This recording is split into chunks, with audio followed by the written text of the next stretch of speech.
Good morning, everybody. Welcome to the studio. Happy Monday. Good to see you.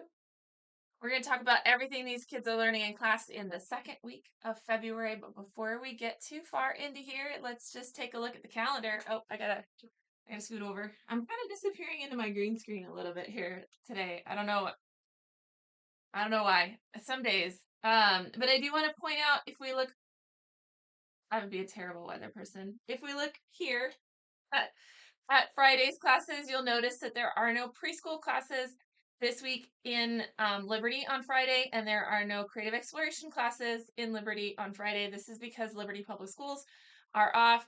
As a matter of fact, I think almost all the local schools are off on Friday, but Flatwoods doesn't have any Friday classes, so we don't need to talk about them. So there's no preschool class and no creative explorations class in Liberty. That is our off day. We'll be back again next week. And then looking ahead, just because I know sometimes the videos, like they don't go out to you until like 10 o'clock in the morning. So let's look ahead really quick. The next Monday, so not today and not tomorrow, Tuesday, but the next one, we've got no Flatwoods preschool classes. Okay, so that's just preschool. It's just Monday, Tuesday. It's just Flatwoods. It's because the Park Hill School District is off.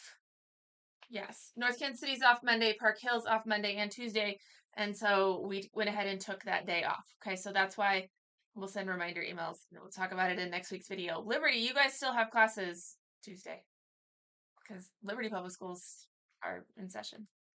All right, let's go through each of these. So starting with our preschool fundamentals classes, it is our portraiture and like body art month.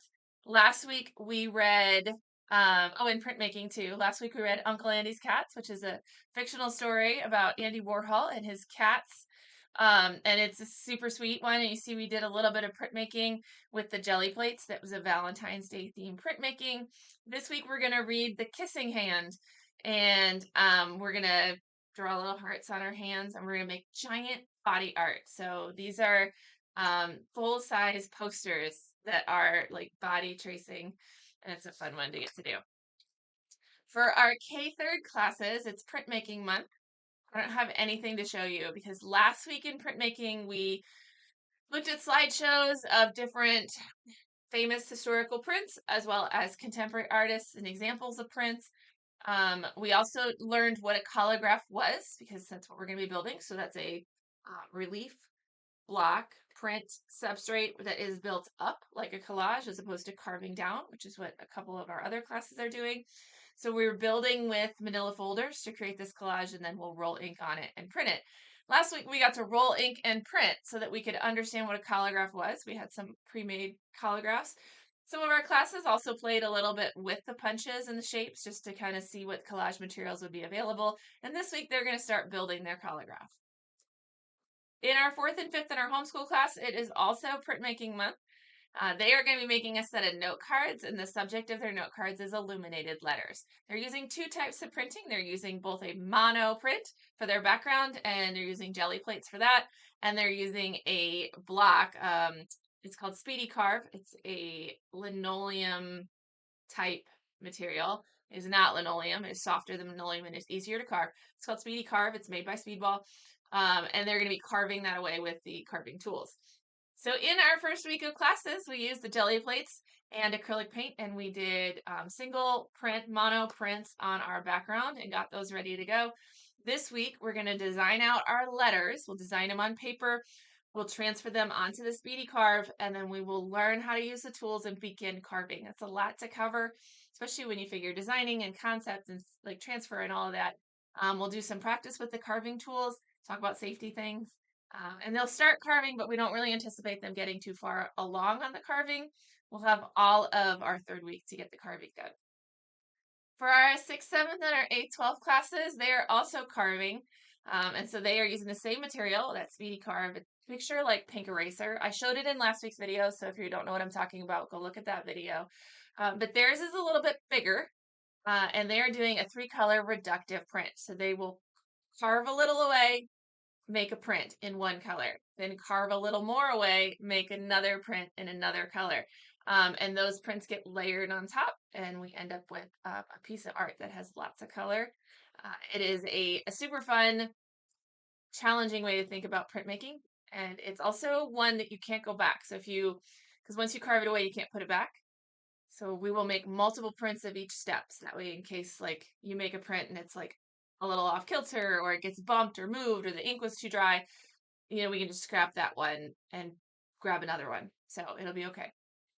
So they got through designing and a little bit into carving last week. This week, our goal is to have the first layer carved and at least the first color printed. And they'll be making like 8 to 10 prints every color just to make sure that we have one good one by the time we get to the end of the month.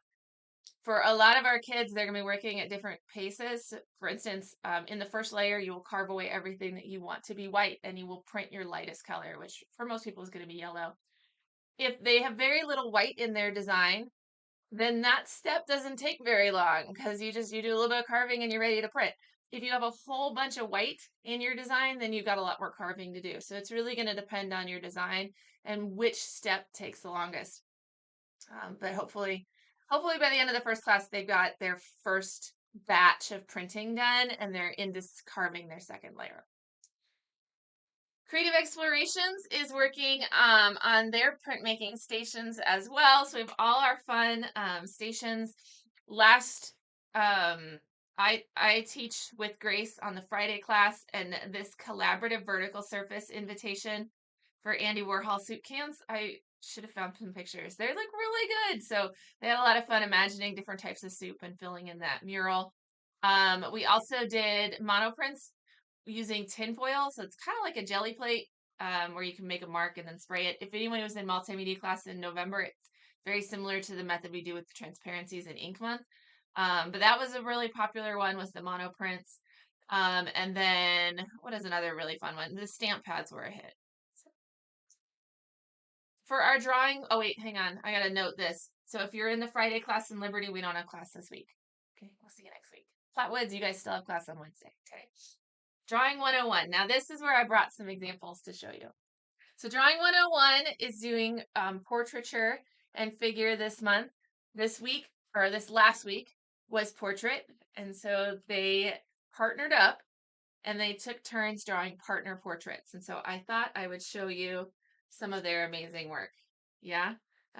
We got names a lot of times on these, so I will cover that up. Just so. Isn't that fun?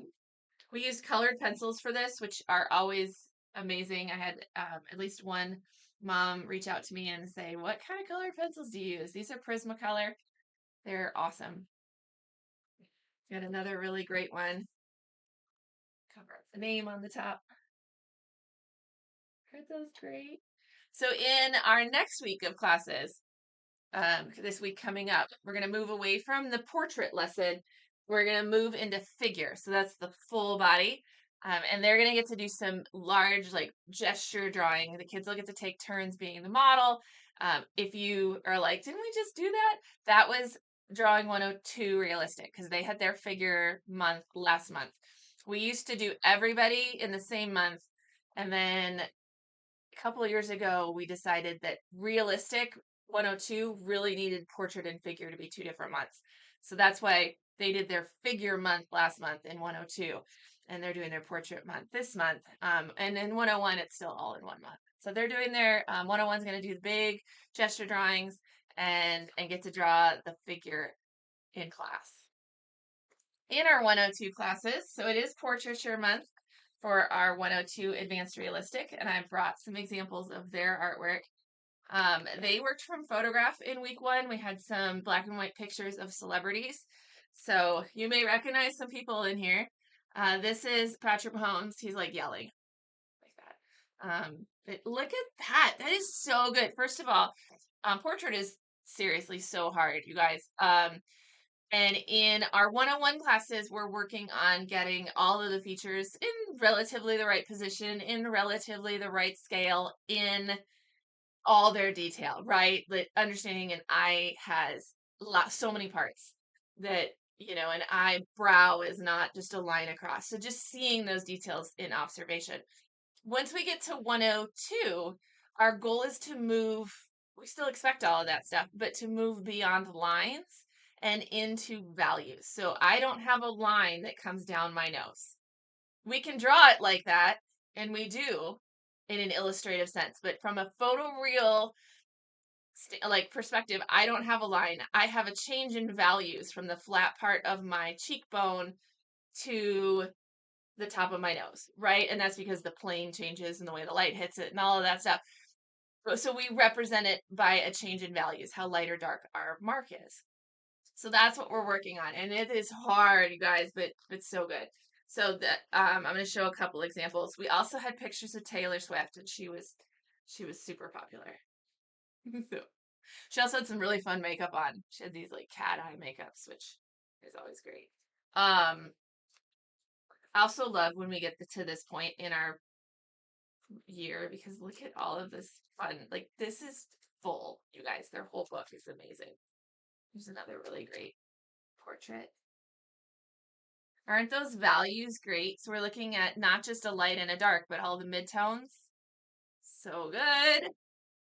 Here's another really good one. All right. So portraiture is tricky, and we're proud of these artists for tackling that. In our 102 illustrative class, we're also doing people. So this was we call it a review because we did a whole month-long section on character and body, like head, hands, feet, eyes, nose, mouth, hair, all that stuff. And we broke it down a little bit more like individually. Now in this semester, we're doing a quick review of all of that.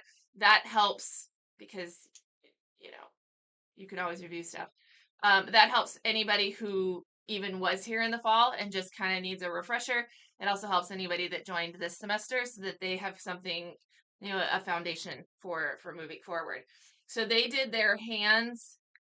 What was the title of the lesson? Hang on, I'm gonna get it because I've got it on a sticker. It was figures, heads, and faces is what it was. So learned a lot about how we line up a head, right? Because in illustrative drawing, you don't have to draw photoreal, but we start with the rules and then you can break them. But there's our heads and our figure. So the rules of the figure. I think I saw in some of these, Grace had handed out the 8 head high figure so people could understand how tall a figure is. Here's another one. So there's another one working on heads and faces. There's another one. You can see like lining up eyes.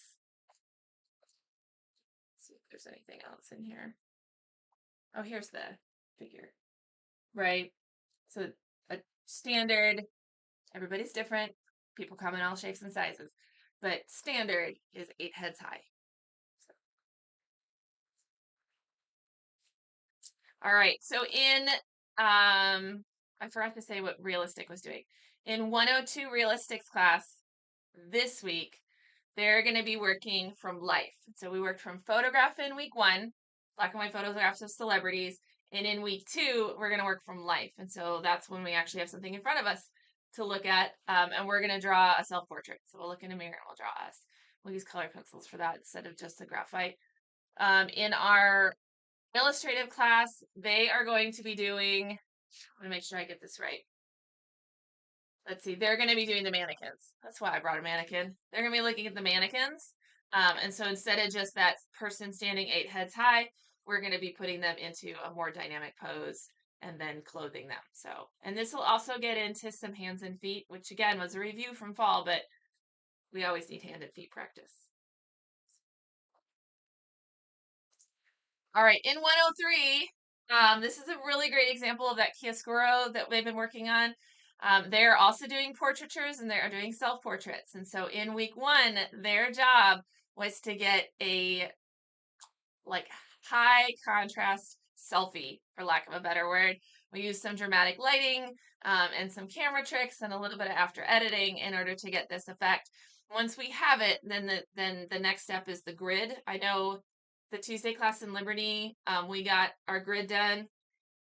So we drew a grid on the printed reference and then we drew a grid on our paper and we'll be using that to make sure that we have accurate markers on all of our features before we start putting in all the values. Oh, wait.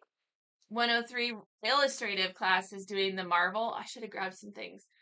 They started sketching and understanding the top-down view of the city perspective and how their character is going to fit into it. So this week they'll finalize that sketch.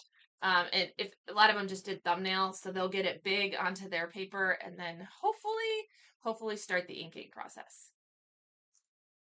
All right, a little bit of housekeeping. Actually, a lot of housekeeping. Look at this. There are 5 dots on housekeeping. The last one is silly, but we're going to do it anyway. So no Friday classes in Liberty this week. Just make sure that if you're in that class, you take note of that. Please stay home if you're sick. There's still a lot of gross stuff going around, and we don't want to share it. So we have makeups. We have makeups. Please take advantage of them rather than drugging up and coming to the studio. And then no regular classes in June, July, and August. Just a reminder, no regular classes in June, July, and August. If you are like, we don't need to worry about summer, we're going to do drawing class, you're going to be so sad because there are no regular classes in June, July, and August. So take a look at the summer lineup. Registration starts March 15th. If you're a studio club member, it's March 1st. And if you don't know if you're a studio club member, you can check your account under memberships, or you could just contact me. And then student art show, make sure you save this date because we do want to make sure we get as many people with us as possible. It's at the Belvoir Winery in Liberty. It's on Sunday night. It is open house style, come and go. The bulk of people come at the beginning. So if you're like not a crowds person, come at the end. But the beginning is really fun because it's fun to be with everybody. But it's a lot. Yeah. I mean, I'm told that we backed up the road 291. I don't know because I wasn't there. But I mean, I was, but I was in the building, so I don't know what the road looked like. But I'm told it was pretty crazy. And then the last one, I need 2 things, guys, and I'm just gonna crowdsource these. Okay, number one, I need a balloon person. My regular balloon person is unavailable for the art show. I need somebody to make a giant arch that goes over our red carpet, and then I also need somebody who will decorate some sort of swag, whether it's a spray or a swag or another arch. I don't know. I don't care. Honestly, just something fun that goes over the photo booth. So if anybody has, I reached out to a couple balloon places, but they're all like south, like Overland Park and beyond, Olathe areas. Surely there's somebody here in the Northland who does balloons. So let me know. And then I'm also just kind of generally in the market for a handy person because I have a list of things around here that I know should be done, and it's always important and never urgent. So if anybody has, like, if maybe on your spare time you do handyman projects, handy person, not handyman. If you do those types of things and you're interested in some side gigs, let me know. Okay. That's all I got. All right, guys, that's everything from me. I hope you have a wonderful second week of February, and I will see you in the studio soon.